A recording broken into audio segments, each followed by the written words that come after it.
right, are you guys ready for the main two events? Yeah. All right, sorry for that brief delay. I was trying to get the Facebook Live video going. So everybody give a big round of applause for Sherrie from auction.com. She's our first presenter tonight, and she's going to be talking about Auction 101 for newbies. So take it away, Sherrie. Thank you for being here. I really appreciate it. Thank you. Thank you, Dustin, and thank you for inviting us here to present at Beginning Investors Group. Beginner Investors Group. How many people here have heard of auction.com? I'm pretty good. Awesome. How many people have actually purchased at auction.com on the courthouse steps or online? Okay, good. So the purpose of auction.com 101, for those of you that have been to an auction and purchased, it's going to be a refresher. And those of you that haven't, hopefully this answers a lot of questions and lets you know exactly who we are, okay? So I am a realtor here in Georgia. I've been with auction.com since 2000. You guys will be really well informed, okay? We also have some flyers sitting out on the table for our dealer. That's either in Gwinnett or DeKalb, so you'll want to attend those as well. Okay, so we're just going to go ahead and get started.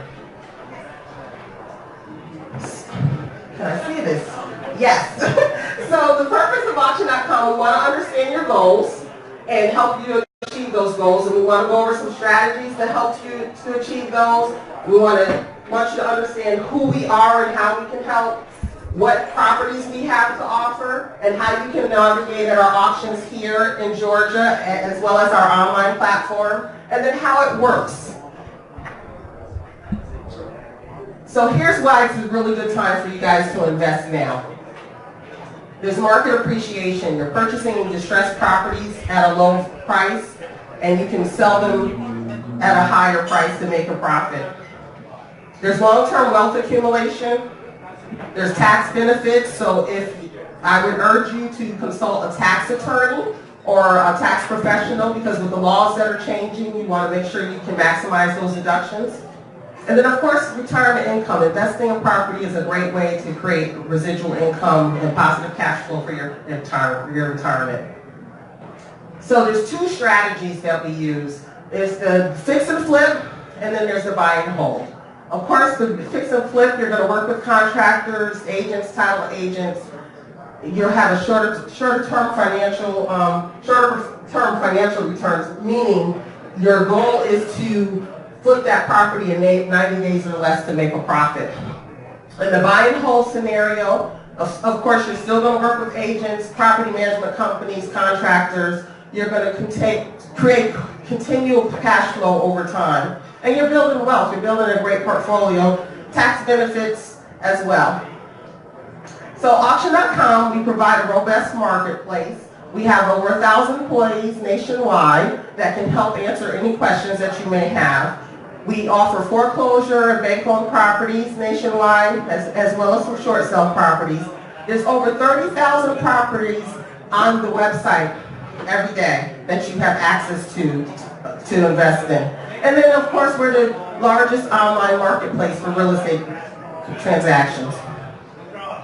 So we offer a wealth of resources. There's bidder services. There's on-site help for you at your live auctions. We have a great customer service team. You definitely want to take advantage of creating a free online account. You can set up property alerts through the app and also through your free online account. We have a great educational center. There's a learning center online. We conduct lunch and learns, of course, on the first Tuesday, and then presentations like this. And then there's property reports there on the website that you can access. And again, over 30,000 properties that are not on the MLS that you can access. So the journey of distressed property. The homeowner defaults on the note or the loan. It goes to foreclosure at a live auction. If it does not sell there, it will revert back to bank-owned property, where you have a second opportunity to purchase that asset on our online platform. So the two different types, well, three different types actually, the advantages of the different types are, one, the foreclosure, It's a quick auction process at the courthouse steps in a live environment. You have the first opportunity to purchase that asset before the property reverts back to the lender. And then you close immediate. You can gain access without a lengthy closing process. So it's a one-page document at the courthouse steps. Auction.com, we're there in the green shirts at the live auction. You're able to bid there. You want to have your funds available. Bank-owned properties. Some properties may be vacant that you can access, get interior access. So if there's a realtor listed on the property details page, you can set up an appointment to view those properties. So a small percentage of those are financeable. And then the convenience of the online auction. You can purchase property from bank-owned properties from anywhere in the world. We've had people be on vacation, on cruises, and are able to purchase those properties. We've had people that have traveled out of the country and have won properties. By the time they dock, they're able to submit their earnest money deposit and close on those properties. There's also rental income. You can purchase properties. There's financing that are available on those properties, and you can also purchase them with a tenant in place. So there's a benefit to purchasing the rentals. And many of those have month-to-month leases already in place. So there's due diligence, there's strategies that you want to do your due diligence ahead of time. So you want to review the property details, maybe get with an agent that is investor friendly, that can help you do some research on those properties. You want to have a budget in place before you purchase. You want to research the property reports, do some market analysis, utilize the property details that are on the website, pull title reports. You want to estimate what your renovation costs are going to be. Work with contractors and have a feel for what that budget is going to be and just what strategy you're going to use, either in the fix and flip or the buy and hold scenario. And then review the market for rentals. Drive those neighborhoods. Know what properties are in the area. If there are other foreclosures in the area, you might be able to get 2 for 1. You never know, but you have to do your research. And then post-auction, you want to have a plan. What are you going to do with that property? What are you going to know your zoning laws in the area? Know the schools in the area. You want to calculate your budget, do your research, and learn the process. Don't go anywhere blindly. When you bid on those properties, you want to have your highest and best bid. Don't leave your best bid in your pocket. It's kind of like lotto. You got to pay your $2, pick your number, buy your ticket, check your number so you can win. It's kind of the same thing. And get estimates on the properties and, of course, secure payment. These are, can we actually access this to turn those on? These are some testimonials from one of our flippers, Darlene Cockerell. She is a seasoned investor. She's purchased probably over 100 properties from auction.com, either from our live auctions or an online platform. And then Kurt Smith is the landlord. He does any house, the ugly house, and he's a long-term. Here's the thing, though. They're not going to be able to hear you. Oh, so we're going to move on. So how do you navigate at the foreclosure auction? Pre-auction, you want to create your free account. Browse and save your properties. When you create that alert, you'll get alert of a clear to sale for the properties that you're interested in. Conduct your research and do your due diligence. Confirm the date and time of the venue. And confirm the payment requirements. In Georgia, at the live auction, payment is due at the time of sale. I urge you to do cashier's checks in smaller increments made payable to yourself for your highest and best bid. So in the event that you don't win those properties, it's easy for you to redeposit those into your account. On auction day, check the property status. Arrive early at your venue. Okay. Better? Okay. Arrive early at your venue. register to bid at your auction and show proof of funds. We need a government issued ID, and then bid at your auction. Bring your required funds in cash or certified funds. I urge you to do certified. It's not safe to walk around with that much cash, so make sure that you're safety first. And then post-auction, you're going to pay for the property. If you don't produce your funds at time of sale, we have to require that property. You'll receive a certificate of sale, which is a one-page document. You get title to the property, and congratulations, you guys just did it. So navigating the bank-owned properties are similar. You want to create your free online account. You want to research your properties. Confirm if you have an agent or not. You want to make sure your agent has an account as well and they are noted to bid, or they can actually bid on their behalf if you like. Make sure you have your proof of funds and your entity documents. Auction day, check your property status, register and place your bid. You want to make sure that you check the details page to see if there's a pre-auction bid. It's possible that you might be able to bid in advance and win the property before it goes to auction. And then know when the auction starts. There's a $2,500 holding fee for the online properties. It's just a holding fee to let us know that you got some skin in the game, that you're serious about purchasing. The Monday after this auction is over, the hold is released. So those funds are released, and you would be, if you won the bid, you would get a winning bidder email, and they would tell you when your earnest money deposit would be due and then what documents to start your close process. So you want to verify your personal information, post-auction, sign and return the purchase and sale agreement, wire your earnest money deposit, submit your proof of financial obligation, and then confirm the seller approval can take up to 15 days, and the closing process takes about 30 to 60 days. Here is the foreclosure property details page for the online. This is why you want to have an online account. It will tell you is that clear? Can everybody see that?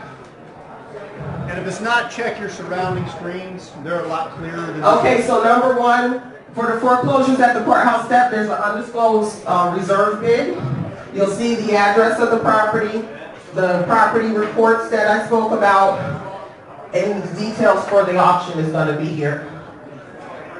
On the bank-owned property, again, you'll see the address here. Here will tell you where the bid is at, the date of how many more days you have to bid, how long the auction is, and then of course the property details. This piece of it you only can see if you have an online account. Of course you can search it, but it's the benefit of having that account is you have access to this information. So payment, we talked about that, but proof of funds, full payment at the live auction, forms of checks, forms of payment accepted as cashier's checks or cash. We talked about safety, so you want to do those cashier's checks being payable to yourself.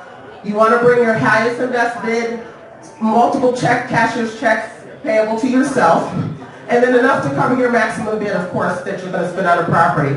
And then once you hand over the payment, your receipt, in approximately 10 business days or less at the trustee sale, you will have your refund if applicable and the deed. And just be prepared. Be prepared. Do your research. Be prepared for the auction. But you have to bid. In order to win it, what you got to do? You got to be in it, right? So questions. We have a team here that we can answer any questions. We have a raffle that we're doing. So you want to put your business card. The guys are going to come around with that.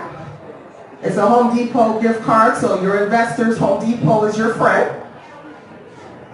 And thank you. Thank you for having us. Thank you for being here. It's good to share. You guys enjoy that? Learn a little bit more about the auction process? One more thing.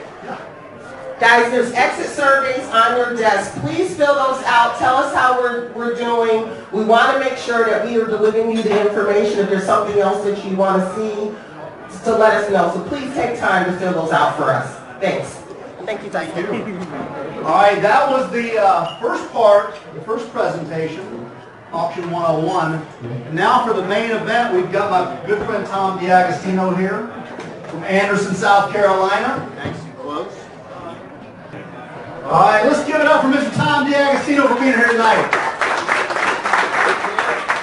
Tom is going to be talking about how to buy properties for pennies on the dollar using tax sales, tax deeds, tax liens, tax certificates, all these things you've probably heard about, but don't necessarily know how to get involved and take advantage of them.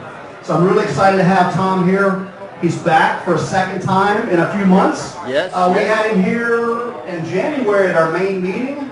If you guys recall, that was the night of the college championship.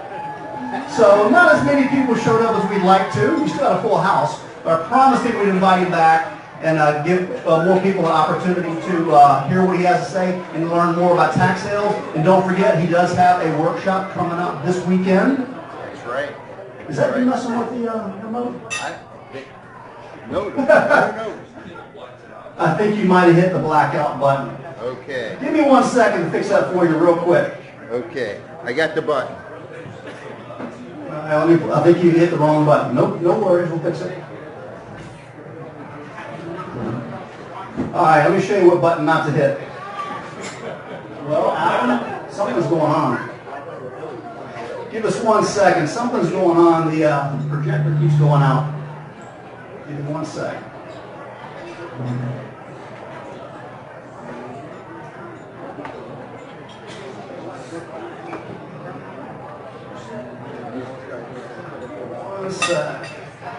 We got no signal here in the room.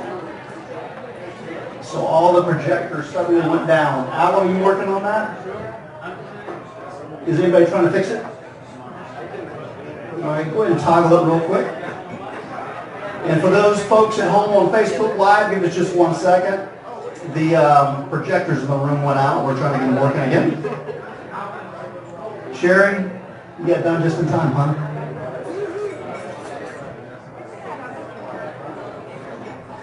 Function F6.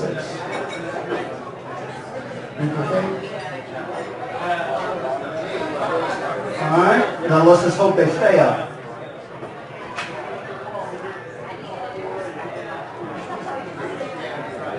It went down again.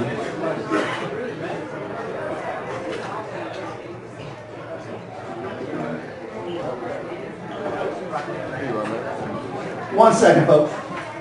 By the way, who's in the room right now that would like to get some food that haven't ordered yet? Just raise your hand. They'll come take care of you. But as you can see from the folks at home, our projector screens have gone out, so just got to get them up real quick.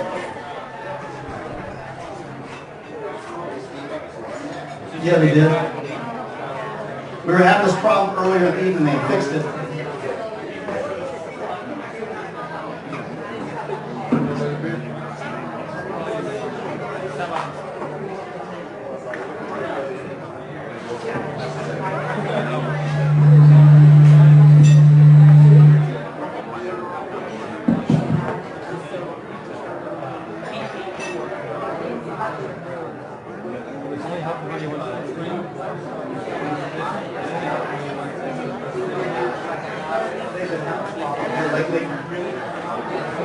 It looks like they're working on it in the back. I think they had a bad wire or something. All right, it looks like we're back in business. Let's hope we stay back in business for a minute.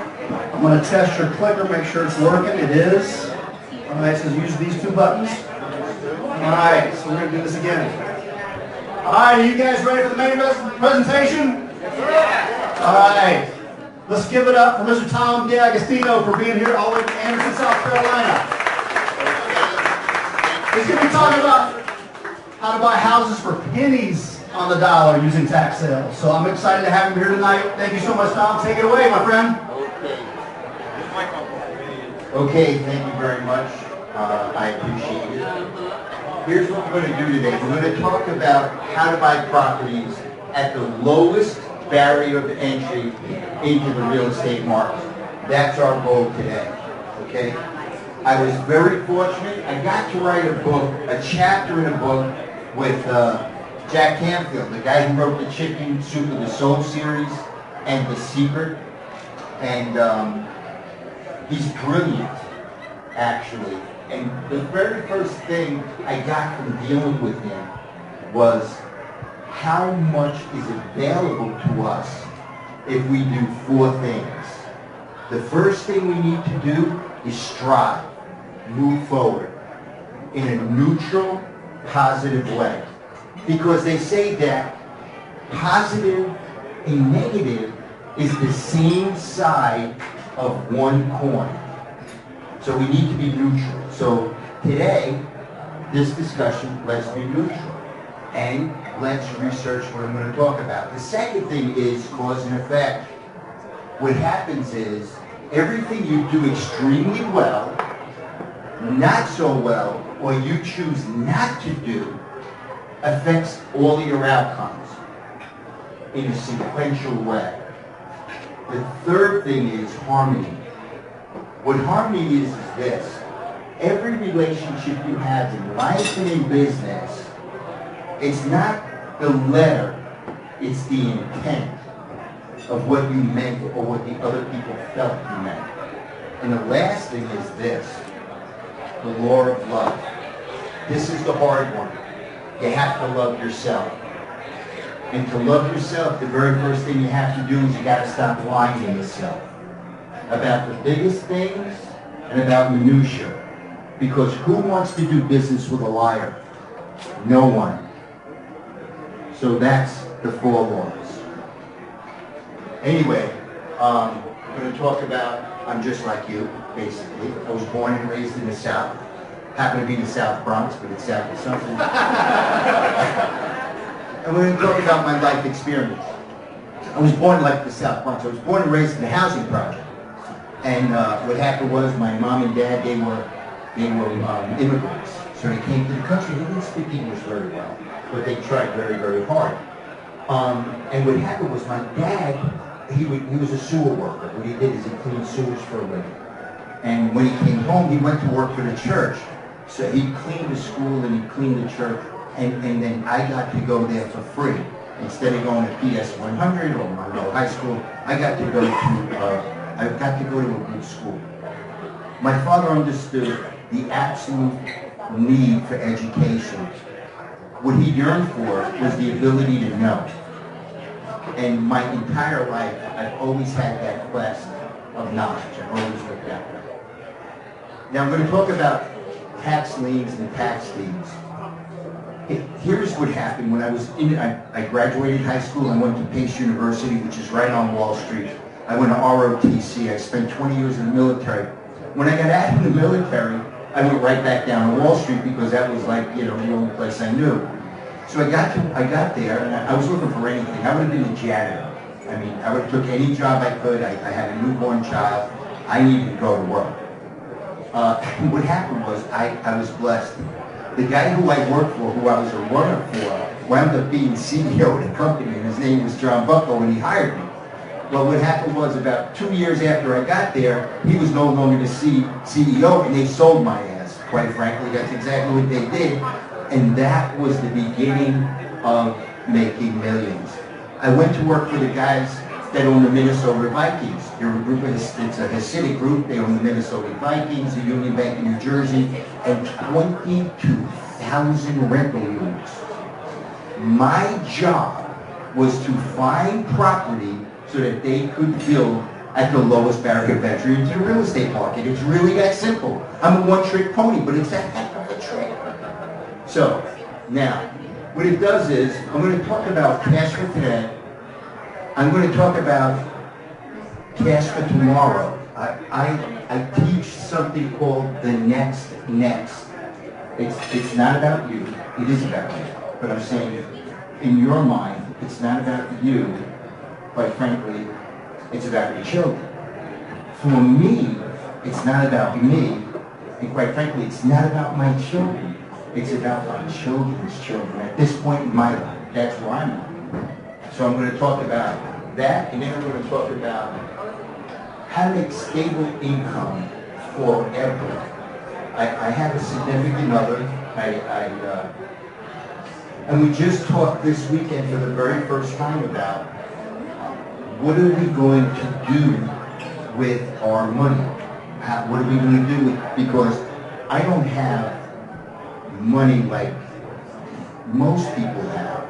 I have money where it comes in every month, like maybe $80,000 a month of income.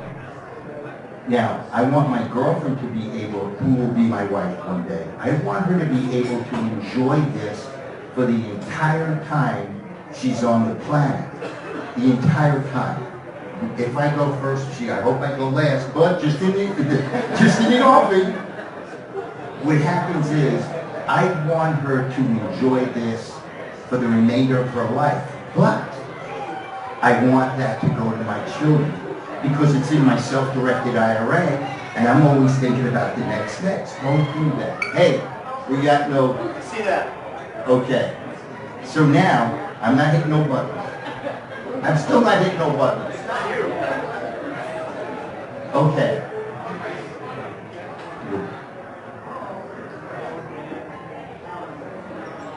Okay.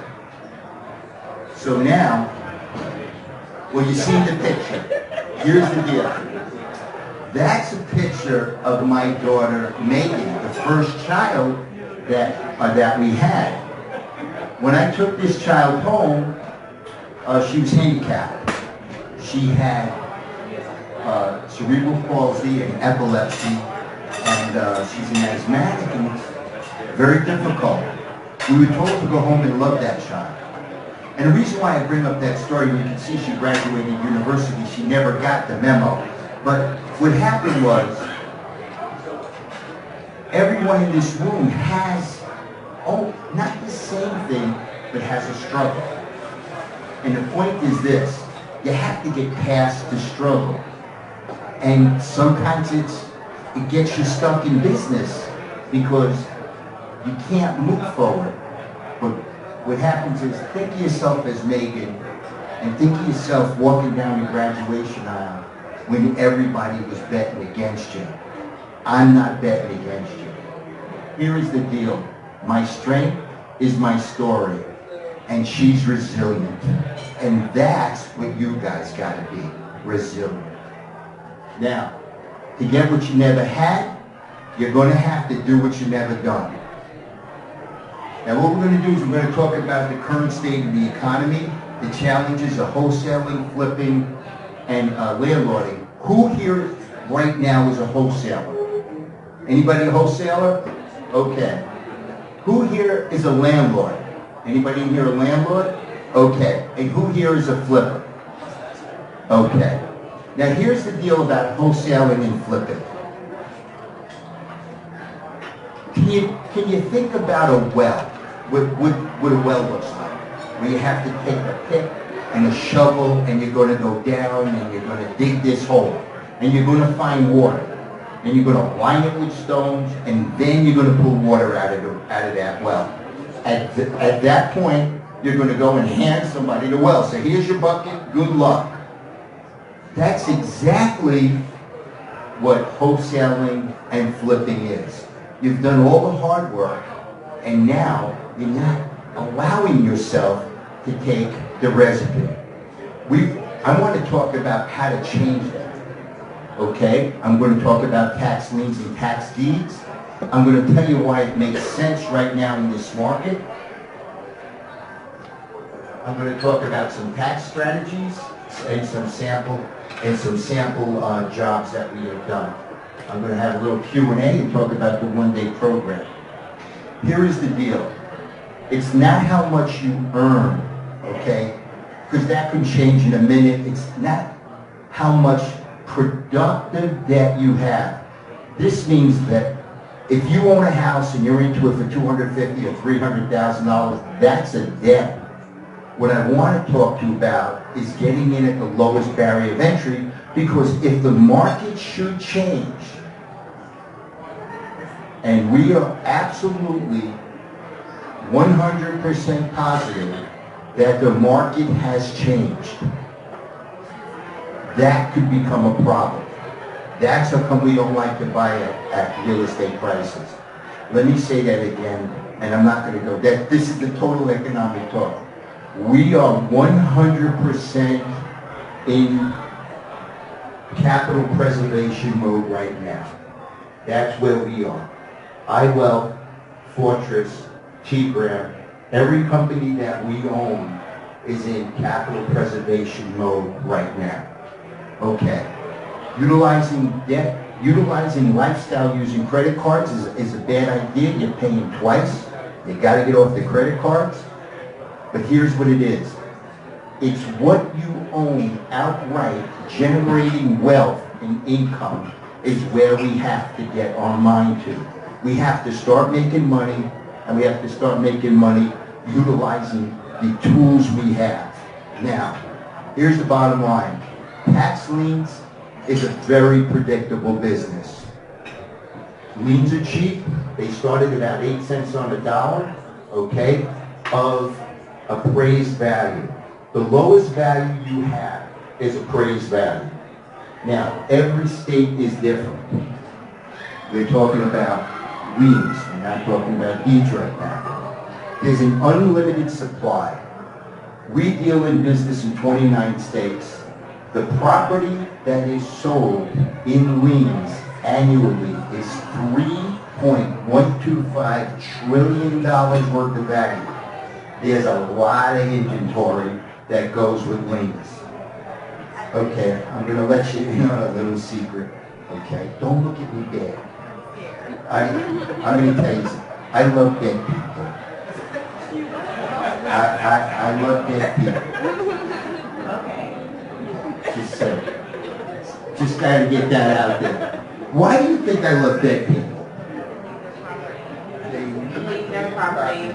And they don't pay. Okay? That's why I love dead people. Now, let's talk about,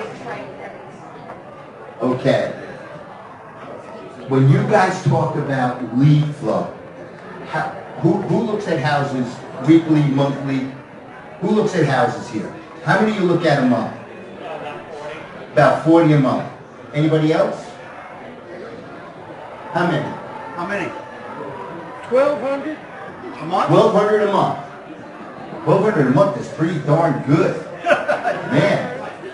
What do you do? I run real estate titles. You're on titles. Okay. All right. Anybody else look at it? How many of you guys look at? You look at property? Anybody else look at a lot of property every month? If I told you I had you beat by about 30 times, I look at about 40,000 properties a month right now. That's how many properties I look at. Here's the deal.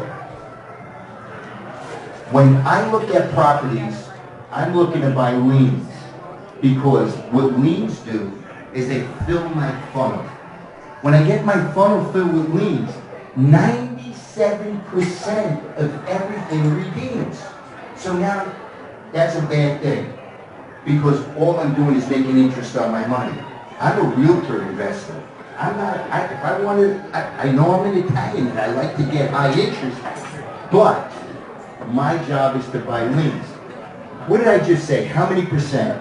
97. Okay, how many percent are left? 3. What do you think we should concentrate on? The 97. Only. No. 3%. And what do you think the 3% are? Exactly. I got an assistant. Okay, here's the deal. So we're looking at lien flow, gives us deal flow, gives us cash flow. Lien flow gives you deal flow, gives you cash flow. We don't know when people are going to redeem. Thank you, dear. I thought that was my water. Need some water? I'll get some water. Okay. Now, we talked about landlording, right? We said that that was a good idea. Let me explain to you why that's a good idea. In 2009, look at, this is the entire country, cities across the entire country. In every one of those cities, there were more people living in the homes that were homeowners than renters. Now, if you look here at 2015, There are more renters living in the houses than homeowners. So now we're trying to take a square peg, right, which is flippant, and we want to put it into a round hole because there's more people willing to rent. And if there are more people willing to rent, what happens is your rent goes up. So, now, we've talked about a little bit about liens, and let me explain it to you. Liens have been around forever. The first guy who started collecting taxes was an Italian before he was an Italian. It was Julius Caesar. He said, these roads are killing me. You want to come into the town? We need a couple of shekels to make it work. Now, they've been around in the United States since 1841. They were here before that, and it was before the Revolutionary War, we were collecting taxes. Now, there's very low competition. And here's the reason why there's low competition. Years ago, over the last 10 years, banks were getting free money. The Federal Reserve had quantitative easing, and they were literally getting paid to take the money out. They didn't want to lend this money out, but they wanted to work this money. So what they did was, a tax lien pays 10, 12, 16, 18, up to 36% interest a year. It made perfect sense to take money that wasn't working to make 12%. If you're paying 0 and you can get 12 to 36% interest, it made perfect sense to put this money away. Now, quantitative easing is over. So you're seeing the evaporation of companies like J.P. Morgan and Merrill Lynch and companies like this. They're out of the real estate market in terms of tax liens. Why? The reason is this. A tax lien is tied up for a year, thank you, 2 years, 3 years. They can't tie up their money that long. Their money needs velocity or they have to give it back. So, since they're gone, the tax lien market is really loosening up and you're getting stuff for a cheaper pricing. It's all over the country, and this is the lowest barrier entry into the real estate market. I just want to make sure that gets across. Now, here's the basic structure of a tax lien.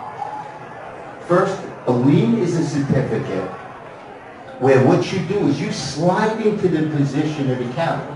You see, we cut a deal with the county. The county's going to give us roads, sewers, lights, police force. They're going to give us a whole bunch of things. And in turn, we're going to pay them mills of our property back. When we don't pay that, what they have is they seize our property.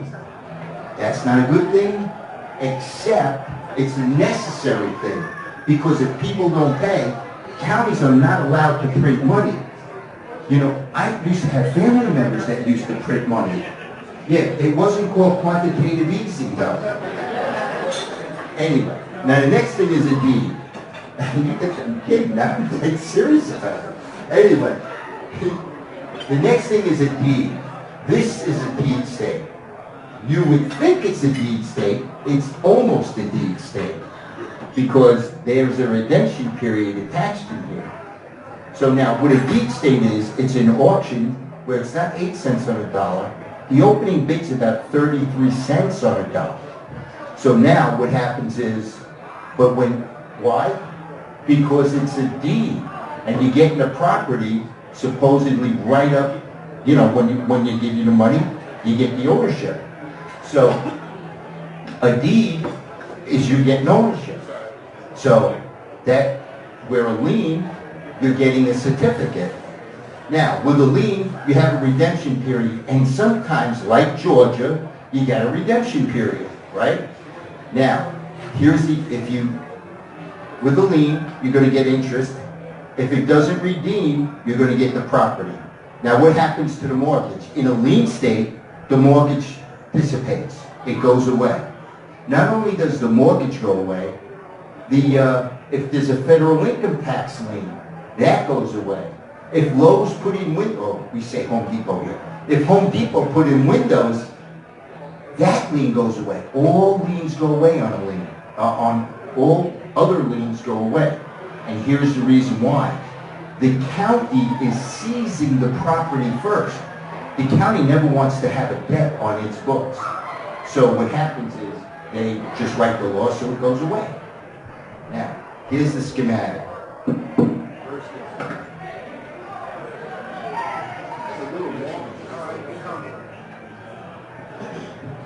Gotten comfortable.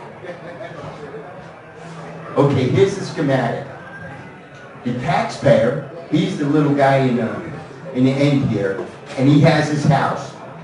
Now, he cut a deal with the county, and the deal is this. Yeah, give you the roads, make the sewers and the lights work, and I will pay you my end.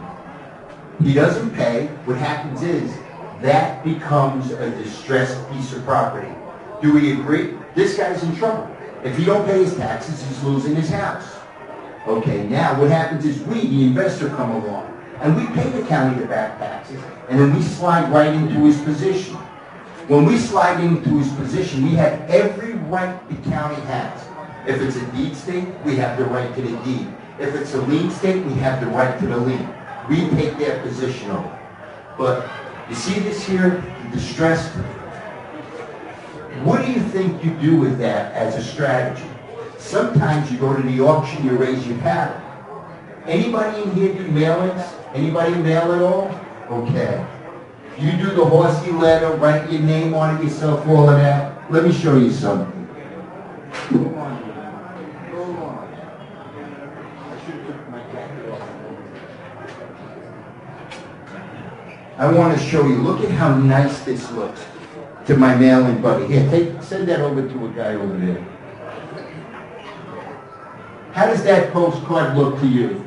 Right? The guy drew on it and looked real nice. He hand wrote it himself. Doesn't that look good? Would you want to use that one? Here, here's another one. Okay, there's another postcard. What happens is my business runs under 4 or 5 names. This guy, and what happened was I just got about 91 properties. So what happens is I'm starting to get these postcards. And the first time I seen all the pictures in the ink on it, and what happens is I said, holy guy, this guy wrote on it. And then I got mailed the next day, and I said, holy cow, this guy wrote on it again. And then I got another one, and then I put them all together, and somebody did these. We don't have to handwrite no more. Who has that type of time? What we need to do is we need to go to a company like Vistaprint, or can I have that back? Vistaprint, or any one of these other places, and get these made up, because nobody has that type of time. I don't want you to write ever again, because I don't know how much you're worth an hour, but how much do you think you're worth an hour? What do you think you're worth an hour? Honest. Worth an hour. Not what you're getting paid. What are you worth an hour? Okay. What do you think you're worth an hour? Honest. Looking right at you. What do you think you're worth an hour? Okay. Man, what do you think you're worth an hour? Well, you got to go to work. Come on. Okay, you couldn't get me to roll out of bed for $750 an hour. I'll be honest with you. If somebody want to hire me for $750 an hour, I'd have to tell them to go pound salt. And the reason why is this. I can make a hell of a lot more money than $750 an hour doing what I'm doing. So I'm never going to work for somebody else. And if you think you're worth $100 or $200, what happens is, rethink. You were close at priceless. What makes you valuable is what you know. It's not what you know today that makes you smart. It's your ability to unlearn and relearn new things that make you smart, make you priceless. $200 an hour, it ain't enough. Because how many hours do you work a week right now? 20, 30, 50? I'm semi-retired, so that's not a fair... How about you? How many hours a week you work? I'm an inspector, so it varies. Probably 6 hours a day. 6 hours a day, so 30 hours a week. 6 days a week. Okay. Okay, so 36 hours. So $3,600 a week. Think that through. If, just a second, $3,600 a week is $150,000, $160,000 a year. Does that sound like enough for the next? No. It's enough for now. Well, remember, we're not thinking about ourselves. You're thinking about the next. You're thinking about taking a guy that's homeless, who's great, working him, making him a better human, getting him into a house, getting him into a car, because he's worth it, because you can. It's about getting people a bath every day, 26 people, a bath every day, 3 days a week, plus lunch or breakfast. That's what you can do with money. That's $13,000 a month. That's what you can do with money. That's what I do with my money. I put my kids through school. I married 2 of them off. I bought 2 houses. I paid a divorce, and that was expensive. And it was worth it. And you know what the judge said? 85% of what you own, you have to give her. Why? I'm going to tell you why. It's what's between my ears is irreplaceable. That's what I want to put between your ears. He sat with me you sat with me for how many hours did me and you sit together? Hey, how many hours did you and I sit together? How was it? Come Saturday, it'll be great. Now, it's an asset-backed securities what a lien is. The asset is what? Guy's house. Exactly. I'm telling you, you don't need to take this course. You got an A. Okay. And here's what it is. We have the lists for each and every auction throughout the United States. Okay. This is the perfect time to be in the lien market. And here's the reason why. There's nobody there, and you ain't making money on your money if you're sitting around. So, 97, we talked about this, you and I, right? 97%. Okay. But what we're interested in? 3%. Because they are? Dead. And you love? Dead people. I gotta convert. Okay. Okay, but there's $3.125 billion going all the time. Every year, this is like rinse and repeat every year. People drop dead. And we love them. That's it. Okay. Okay. But more importantly, remember the circle?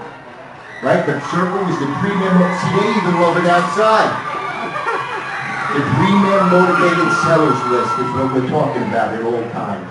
The list of these people, we get down to the 3%, but what we're going to talk about on Saturday is this. Zip codes. Now, that's a very good word. What's your zip code? 30329. Say that again. 30329. Do you have any kids in school? Okay. Who has kids in school? Okay, hold on. Hold on, I'm coming. What's your zip code? 30052. How good is the school system? Not as good as it used to be. That's not the right answer. You gotta move. Hold on, I'm coming. Hold on. Okay. Oh, sorry. No, that's my fat butt. What's the zip code? 30047. How good's the school? Best in the county. Whoa. Okay, hold on. Where did your kids go to school? 30062 Walton High School, the best in Georgia. Whoa! Did you get what's going on here? What's going on here is this. People want their children to live in the best school districts that they can afford.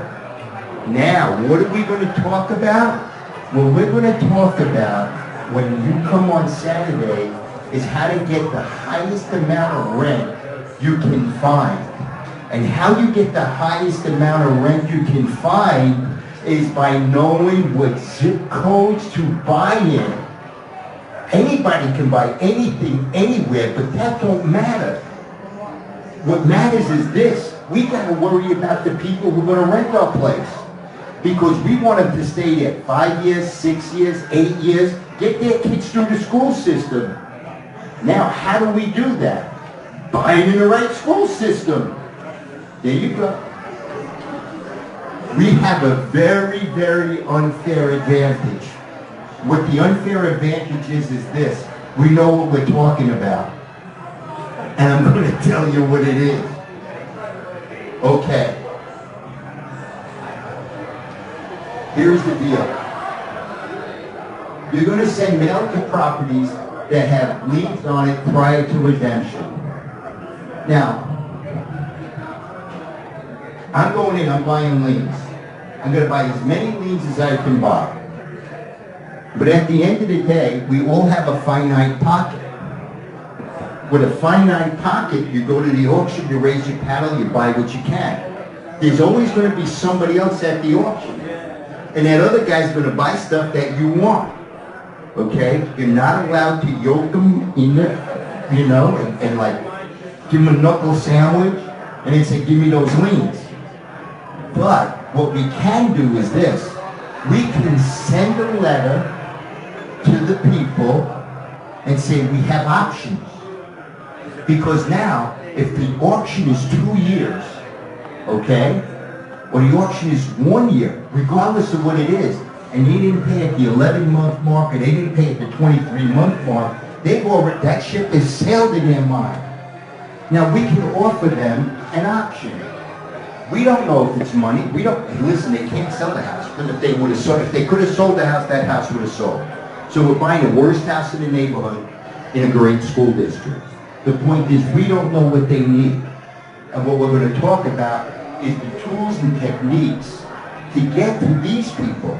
Not only the ones we own, but the ones we didn't have the ability to buy at the auction. Because even our 3%, we only get like 1 out of 4 or 1 out of 5. We don't get them all because anybody at any point in time can sell or redeem. Okay, where did the paddle, where did the clicker go? Here it is. So we're going to talk about mailing because we think that mailing is the holy grail of the tax lien business. Now, we're going to talk about mailing before. We're going to talk about options, about overage. Anybody in here know what overage is? Oh, we got one guy. Oh, really? Yeah, what is it, girlfriend? So it's the excess. Oh, wait a minute. Whoa, whoa, whoa, whoa, whoa. You didn't tell him I'm off the market, did you? Okay. You mentioned the girlfriend, you didn't mention the fiance. Oh, I didn't say fiance. Oh, don't tell her. You said you're going to marry You know she's watching. one day. Sorry, man, we're live. We're Okay, live. no, so it's the excess amount that you pay on the courthouse steps. Absolutely. Right. Absolutely. Pretty soon you're going to be standing up. Okay, here's the deal. We can talk about mailing before the auction or before redemption period. We're going to talk about, hey, you got money sitting in the bank? Let me help you get it. Okay. We can talk about struck-offs. Now, anybody know what a struck-off is? I know he knows what a struck-off is. You know what a struck-off is? I'm going to tell you. Okay? Here's what it is. In a good neighborhood, there's a house that is just beat up from the feet up. The worst house within blocks. People don't even want to spend money to fix their houses because that house is so bad. That house is worth $100. You know you got to put $40,000, $50,000 into it, but it's in a great neighborhood. I own one of those. I went to the county, found it on the list, and I said to the treasurer, I said, I would like to buy this property. He said, great. It had $19,000 worth of back taxes. He said, make an offer. I said, $100. I didn't look at the guy, I looked at his shoes. I said, $100. I don't want to look him in the eye. And I gave him my best bronze, $100. And what happened was, he was like, oh, could you do better? I mean, $100? I said, listen, that house is shot. You should tear it down if you don't take my money. The best I can do is $250 or I'm walking away. And he said he'd take it. I've had that house rented, and here's the reason why. It was in the historical district. It was the original parsonage for the First Baptist Church. That may mean something if you're a Baptist. It means absolutely zero to me, but that's, I'm not a Baptist. But anyway, what happened was the thing's been rented the entire time. So struck off so beautiful. Now, where do you get this? You know there's a struck off list here. Where do you get the struck off list? The county. Yes, at the treasurer's department. That's right. You don't have to come either, you're good. Okay, but here's the deal. How do you know which ones you want to buy? You want to buy in the right school district, right? And you're going to buy this one and you know that you're going to have to repair it a lot. Okay, so it's the cheapest and the most expensive simultaneously, but worth the most. And here's why. If you buy a house that's really beat up on a great block that nobody's willing to invest in because of this eyesore, when you start moving your house up, everybody in the neighborhood's going to invest and everybody raises all boats. Makes the block worth it. Oh, what happened here? There we go. Don't worry, I know exactly where we aim.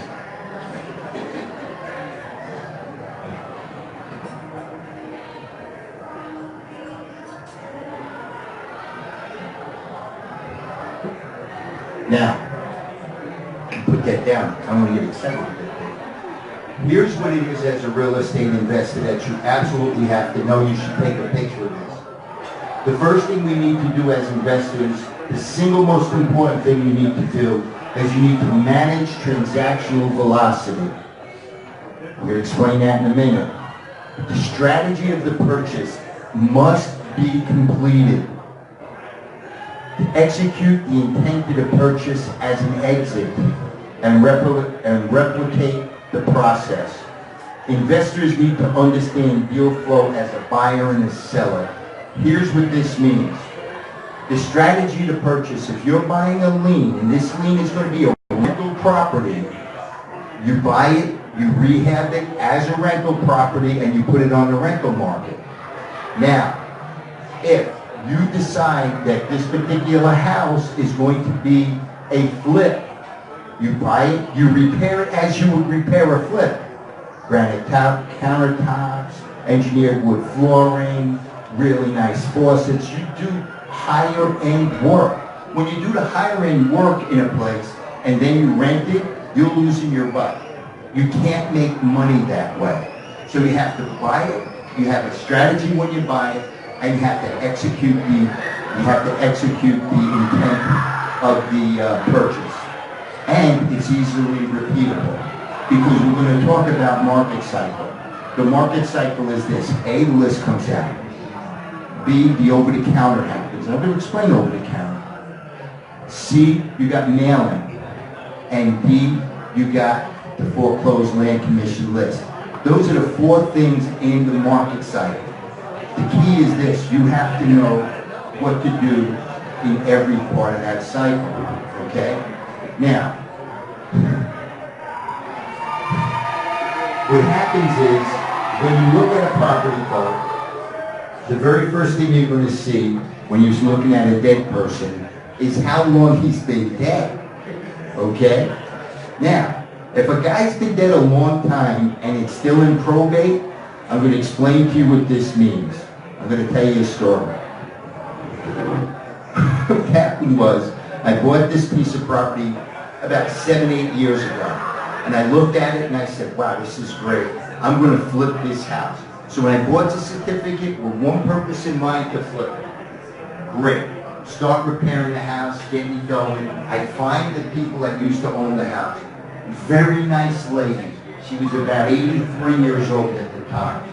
I went to her and I said, I would like to get a quick claim deed from you. I bought the house that your grandmother, now, her mother was like 100 years old, used to own, and I would like to pay you money.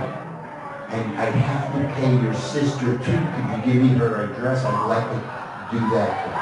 She said, I would never sign a quick claim deed with my sister. I said, what?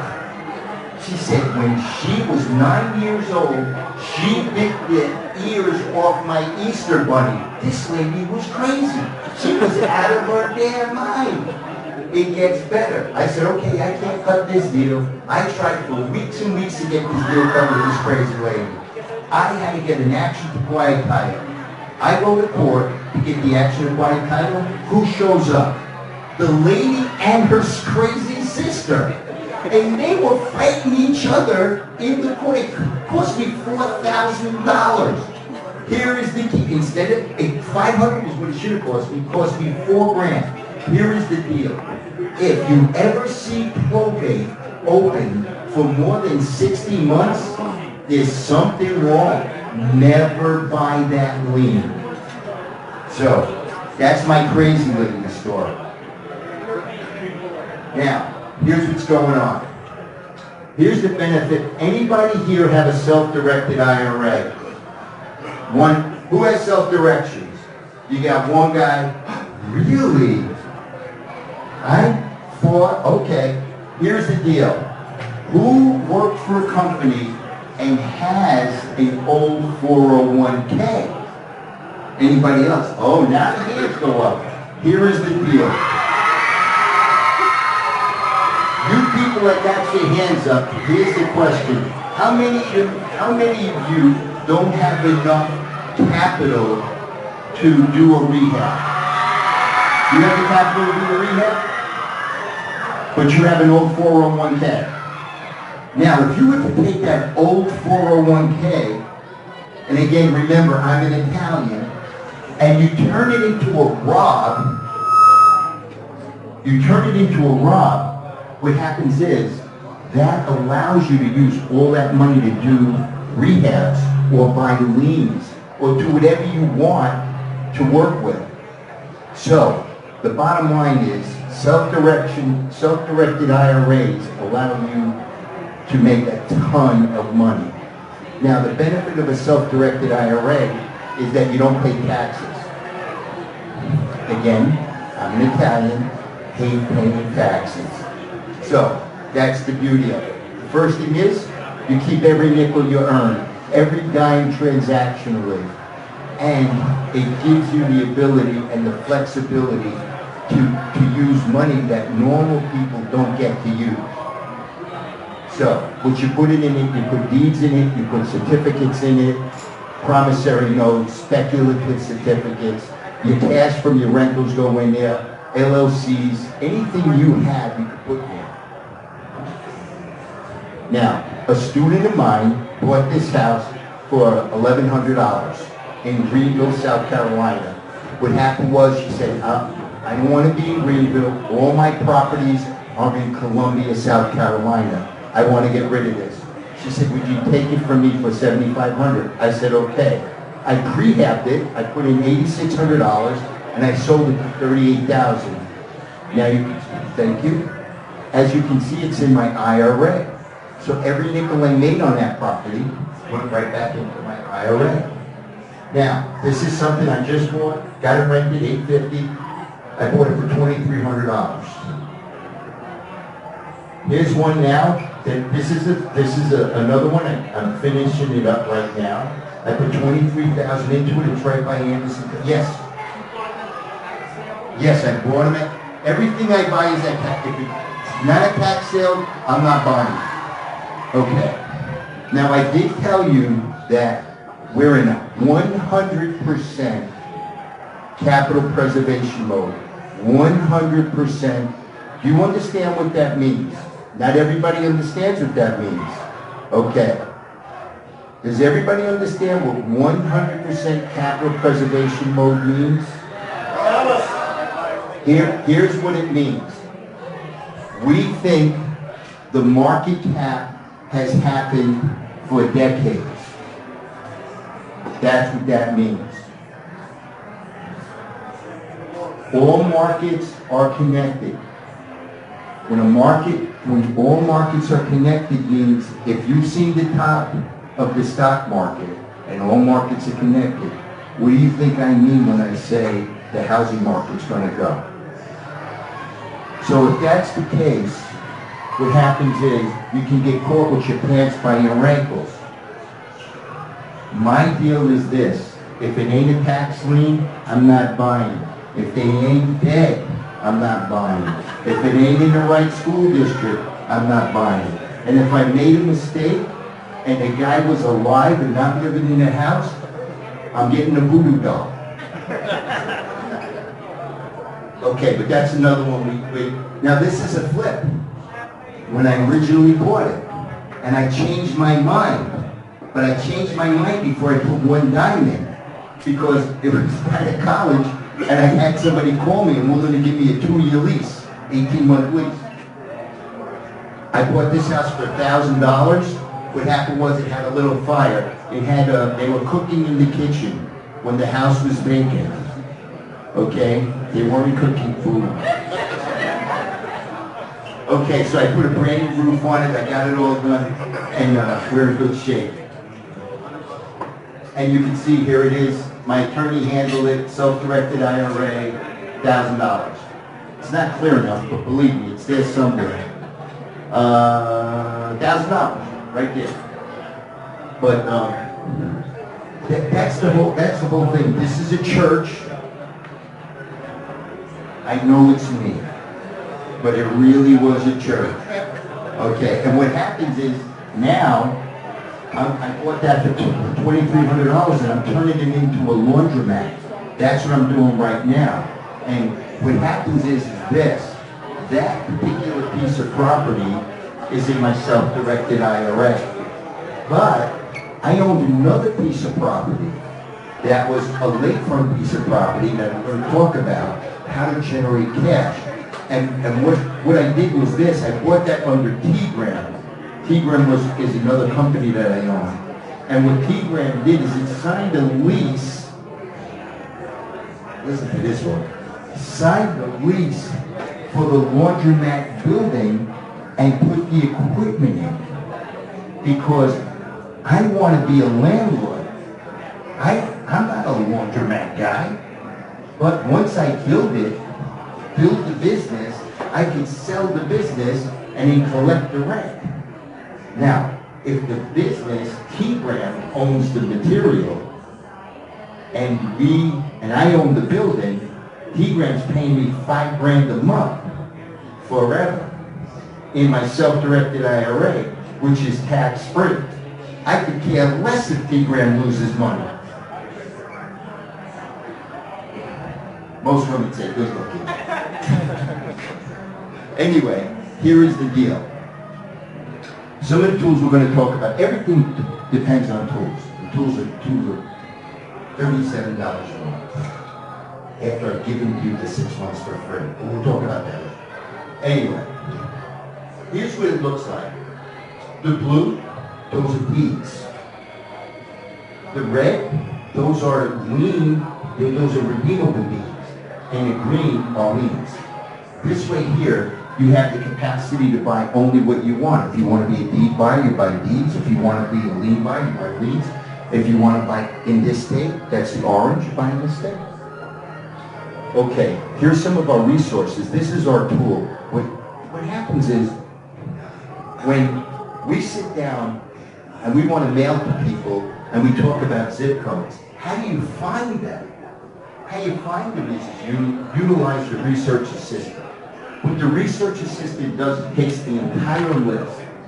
I'm not really interested in commercial property, so I'm going to delete all the commercial property. And I'm not interested in vacant land. I'm going to delete all the vacant land off the list.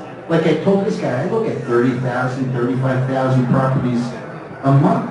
How do you look at 35,000 in the city? You can't. But what you can do is this. You can eliminate what you don't want. off the list. And now you can take a peek at it. So you get rid of everything you don't want, and now you're down to the 3 zip codes in the county you want to work in, best school district.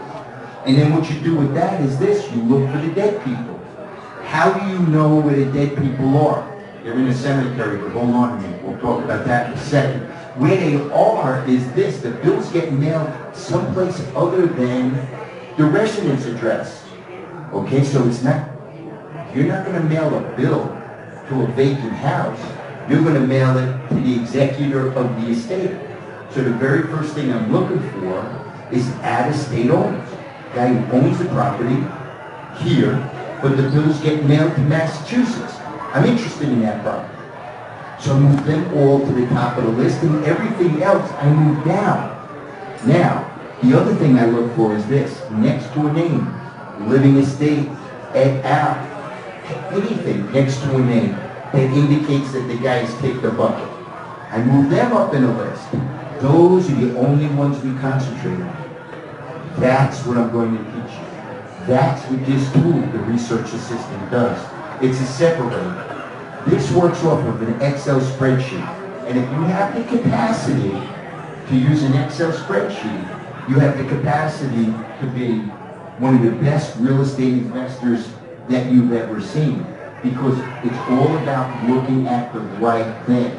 Instead of looking at 30, you're looking at 300. And then with the 300, what happens is each and every one of them is distressed. So now what you're looking for is the best 300 properties to buy at the lowest barrier entry into the real estate market. That's it. That's what you're looking for.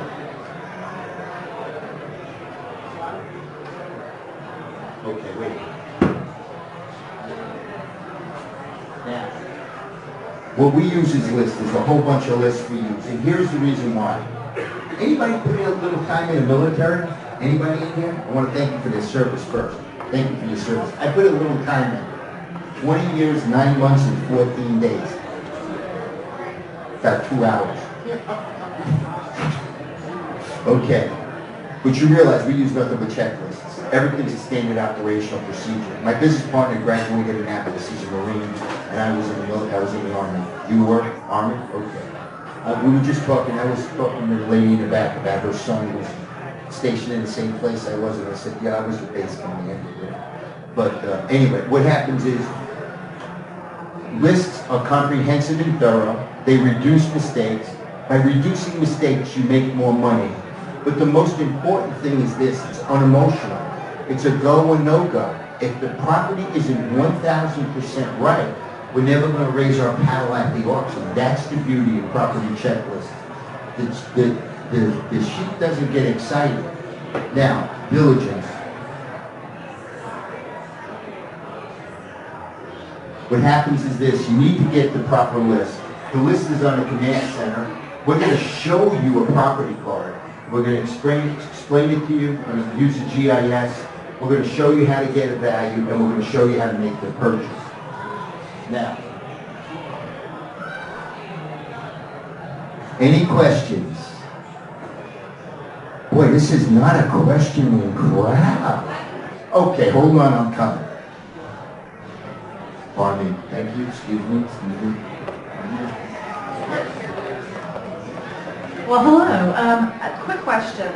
You said that you always look for the best schools district, but that seems like it could just be for bonds. You do that for flips as well? For everything you're going to buy. Everything. Everything. Here, why? Well, I understand in terms of rental, because people want to move in there. I get that. But if you're flipping, can it just be a good school instead of excellent? Would it be a good school district or medium?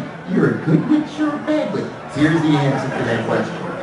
You do the best you can with the properties that you're going to buy. Now, if you're going to flip, what happens is, I constantly, because I'm looking at 300 properties at a time on a list, pardon me? You're busy. Yeah, but I'm doing it with bunny slippers on. I'm sitting at home. Get that mental picture. Okay, so now what happens is, I'm looking at these at home. I'm going, because I'm on a spreadsheet. Click, click, click, click. looking at pictures, looking at values, looking at rent to meter, understanding the school district, and now I'm going to buy a flip. The very first thing I'm going to look for in a flip is brick. Very first thing, because people are going to want to buy brick. I want to make sure that that building is more than the building has to be 948 square foot or more. 3-bedroom, 2-bathroom, laundry room. It has to be the worst house on the block from Google before I go look. But it makes a lot of sense to be in the best school district. People, and here's why. What would be the reason? There's two reasons for almost everything. The first reason is the mother wants the kid to go to the best school. School districts bring wealth to a community. School districts bring wealth to a community. Now, do I buy in the best neighborhood? No. I'm going to use, when I talk about diligence, we're going to look at something called city data on Saturday and see the coloration, dark blue to light blue, and talk about things like gentrification.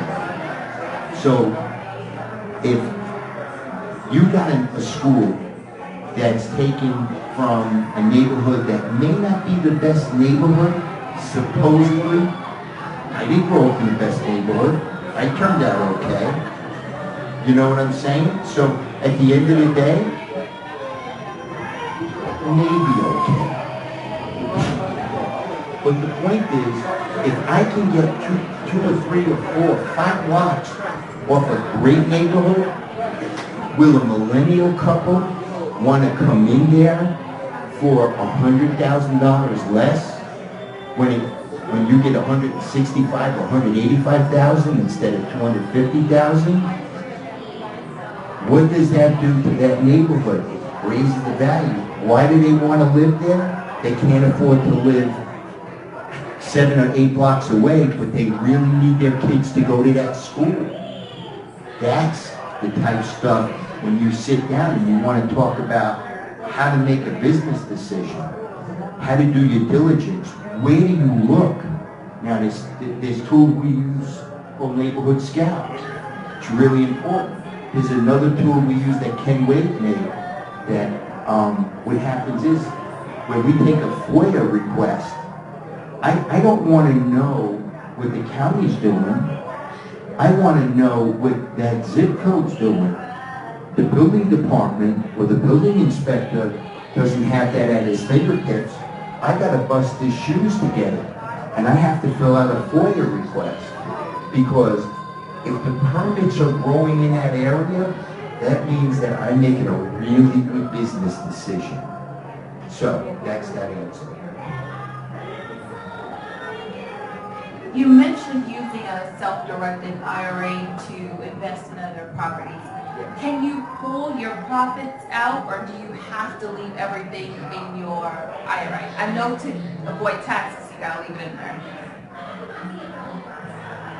You must be Italian.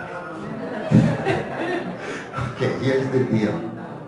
You have to season a self-directed IRA for 5 years, 60 months. It gets worse. You can't take it out tax-free till you're 59 and a half. But it gets better. What happens is you could put an LLC inside your self-directed IRA. And then, as a manager, you can pay dividends, which is taxed.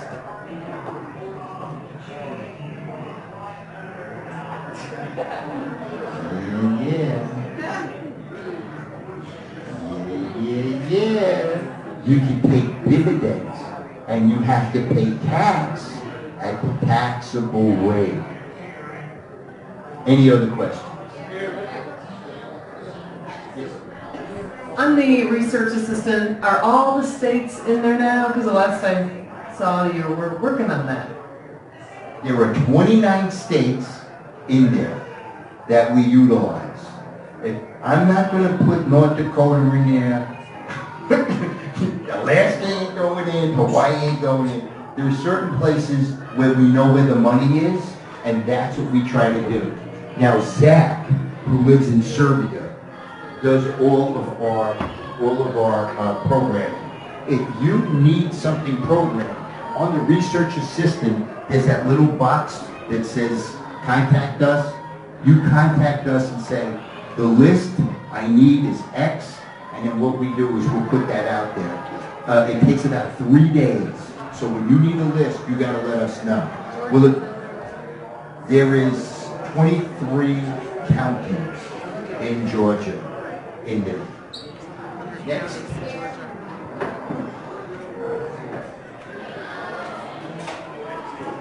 Hi, you mentioned the scratch-off list, which I've not heard of, but I have heard of over-the-counter. Are those listed? You struck-off list. Scratch-off is taken. Right. Is that the same thing as the over-the-counter? Like if you were to over-the-counter, and can you get those at the same department that you mentioned? Okay, what is over-the-counter and struck-off? Over-the-counter, how that happens is this. We went to the auction. When we went to the auction, raised the paddle. Paddle went up, you have to go at the end of the day and pay. Let's assume that the guy goes to the auction and the knucklehead bought too much. So there's 4 or 5 properties or 6 properties left over. Figure 3, 4, 5 guys did it, there's a dozen good properties. That is the over-the-counter list. Now the struck-off list, you got this big list of mangy properties. Here's the deal. That list is $100, $250. They'll take anything. Because at the end of the day, what does the county want to do? They want to take property and they want to collect taxes on it. And if it's sitting for such a long period of time, they need somebody to put that back to work. Any other questions? Any questions? You got a quick question. Okay, my trusted assistant. There you go. Check. I get you check. With a struck-off property, so struck-off. When you obtain those properties, you're still responsible for all the prior liens and all that stuff like that. Now, the question was, hey, if there was $17,000 owed on this struck-off piece of property, when you pay $250, do you owe anything else? No, you got it free and clear. The $250 covers all of the fees. Okay, here is the deal. Who is not a member right now? Show of hands.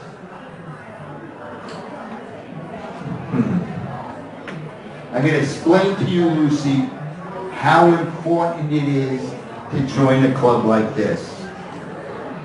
First of all, these are very, very smart people. Very hard-working. I'm not talking about me. I'm talking about the guys that run the REIA. They're going to send you people like myself that talk about every possible combination of real estate. You're going to get a lot for your $100.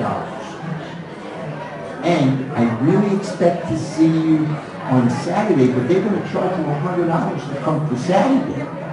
I think it would be wiser to put the $100 there and then bat your little eyes like that, and we may let you get it for practically nothing. That's what I would do. And are you with her? You can bring a significant other. He's doing 2 for today. Anyway, this is a good club to belong to. I think this is one of the best clubs on the planet, and I think it's a great idea. So now, here's where we're coming. That's not what the classroom looks like. I just want to put that out there. But, you see, I put you right there in the picture. That's you. Sitting next seat right over there. So I would strongly suggest come out. We're going to give a lot of great information, be wide open, let you know what's going on in the tax lien business. We're going to look at all the tools so you know what's going on. We're going to talk about 5 of the 7 strategies that we use. And you just heard the guy in the back say he came out to me. He came literally to my home because he couldn't come to the last event. And he spent 5 hours. And I'm going to ask him if he thought it was worth it. Hold on. Let me go this way. Okay, I'm putting you on the spot. Mr. Seculo, It was a great time because his knowledge is amazing. He teaches the course, you can really understand it. But if you're looking to get into this, I cannot suggest it any better because it really gives you a great understanding of what it will take and how to do it. It's not that hard to do, and you definitely can make money at it. I would highly recommend it. It's money well spent and great knowledge, and he'll answer any questions you have, and he's honest, which really is it's nice. He really tells you like it is. Doesn't cover it or code it up. He'll tell you how it is. Do I have to give you the $10 now? Okay, that's it. I'll see you on the 24th. Hold on, let me give the right back. Here it is. All right, you guys enjoy that? All right, everybody should have got a flyer for this weekend. If you're watching this online and did not get one, the web address is area.us/tax sale. Let me see if I can zoom in on this so you can see it. area.us/tax sale is free for PPG members, $29 for gold members, $35 for silver members, and $69 for non-members. If you join tonight, you can come at no charge. I told you you didn't have to bet your eyes. No, she did not. It always helps. So you can come this weekend at no charge if you join tonight. If you're an existing member and you want to renew your membership for another year, you can come at no charge. And it's not on here, it's not on this piece of paper, but again, I made a special offer tonight that if you sign up tonight, you can bring a second person for no additional charge. That second person needs to be a spouse, a significant other, an adult child, or a parent, or a corporate partner. Not just somebody you just met, but a partner in your business. They too can come at no charge. So did you guys enjoy Tom being here tonight? Yes. Let's give it up. Tom, you got any last minute remarks you'd like to make before I kill the feed? Before she kills the feed, I expect everybody online to come and most of the people in the room to come. I'll be wide open. I'll give you everything I got. I'll hold nothing back. Every answer will be the best I can get it. And if I don't have the answer, I promise I'll make one up. See you there. Thank you, Tom, and thank you for being here tonight. Thank you, everybody, for coming out tonight. We really, really appreciate it. I'm going to say goodbye to everybody that's online at home. Thank you guys for joining us at Get Big Online on Facebook Live. We will see you again real soon.